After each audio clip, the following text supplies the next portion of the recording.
শনিবার স্পেনের উত্তর পূর্বাঞ্চলীয় সারাগোসা প্রদেশে প্রবল বৃষ্টিপাতে প্লাবিত হয় একাধিক এলাকা।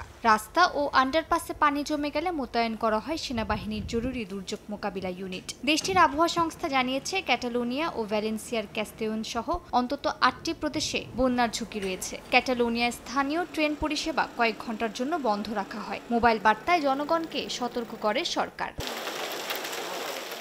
একই দিনে চীনের দক্ষিণাঞ্চলীয় ফুজিয়ান প্রদেশে রেকর্ড পরিমাণ বৃষ্টিপাত হয়েছে। ১৯৫ মিলিমিটার বৃষ্টি রেকর্ড করা হয় জিয়ামেনে, যা ৬ দশকের মধ্যে সর্বোচ্চ। দেশটির গণমাধ্যম জানিয়েছে, কোমর সমান পানিতে আটকা পড়া মানুষকে উদ্ধার করেছে ফায়ার সার্ভিস। বন্ধ রাখা হয় একাধিক ট্রেন চলাচল।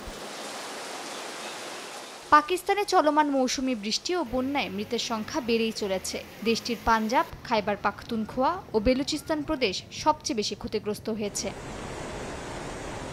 এদিকে যুক্তরাষ্ট্রের টেক্সাস অঙ্গরাজ্যে শতাব্দীর ভয়াবহ বন্যায় মৃত্যু হয়েছে বহু মানুষের। এখনও নিখোঁজ রয়েছেন অনেকেই। ব্যাপক ক্ষয়ক্ষতির মুখে পড়েছেন টেক্সাসের কৃষকরা। স্থানীয় কর্তৃপক্ষ জানায়, কৃষিকাজে ব্যবহৃত বহু ট্র্যাক্টর নদীতে ভেসে গেছে। বিপুল পরিমাণ গবাদি পশুর মৃত্যু হয়েছে এই বন্যায়। টেক্সাসের হিল কান্ট্রিতে রোববার সন্ধ্যা পর্যন্ত বন্যা সতর্কতা জারি থাকবে বলে জানিয়েছে জাতীয় আবহাওয়া সংস্থা।